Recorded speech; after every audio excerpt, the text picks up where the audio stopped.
You ever drive through a neighborhood and it feels a little bit like deja vu? Every house has the same gray siding, the same garage, the same mailbox. It's not an accident. There's a secret economic reason behind why all suburbs look identical. And hopefully by the end of this video, you'll start thinking about neighborhoods in a new way. Hey, I'm Adam Stinespring. I'm a realtor here in Lynchburg, Virginia, and I walk people through homes every single week. And I've realized that people say, oh, these neighborhoods are looking the same. And quite frankly, they're not wrong. But it's not laziness, it's economics. Let me show you how we got here. So picture it, you're house hunting and you turn into a new subdivision. And street 1 has gray houses, white trim, double garage. Street 2, gray houses, white trim, double garage. Street 3, you're wondering if your GPS is broken. And it's not just your imagination. Builders are intentionally limiting variety. But why? Efficiency.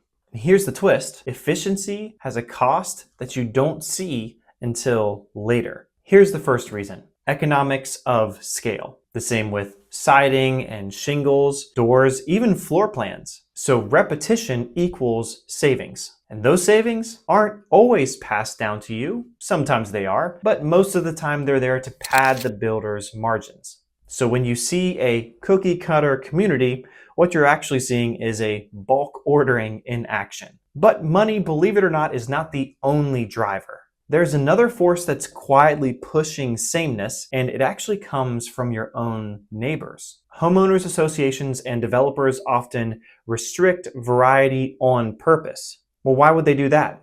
Well, because uniformity actually protects property values. It makes them more predictable. If every house looks similar, then buyers feel safe when they're paying the same cost as everything else. And predictability generally means easier to sell later. So it's risk management. Builders don't want to take chances on bold designs that might actually scare off future buyers. So they stick with the beige and the gray and the same floor plans because safe sells. Here's the sneakiest part though, because we say we want uniqueness, but the homes we often pick feel familiar.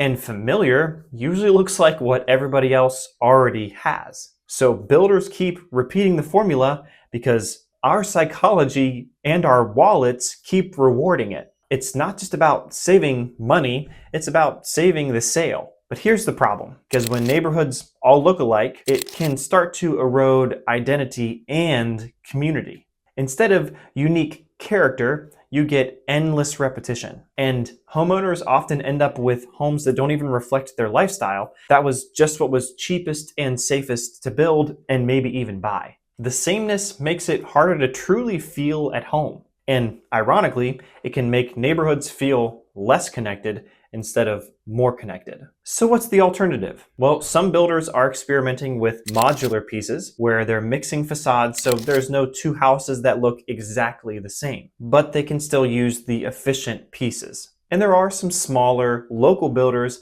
that are offering more variety in their neighborhoods than some of the corporate giants. And as a buyer, you can choose neighborhoods where architectural diversity is encouraged, but of course it might cost you just a little bit more. The point is not to chase uniqueness for its own sake. It's to choose the home that feels like yours and not just the 14th copy on the block. So next time you drive through a neighborhood and it feels like deja vu, remember, it's not an accident. It's builder economics, it's HOA rules, and it's our own craving for safe choices. The problem and solution is simple. Sameness keeps costs and risks down. The solution is knowing when to step outside of the formula and buy the house that actually supports your life. Because as always, the goal is never just to own a house, it's to find a home that reflects your story. I'll see you at the closing table.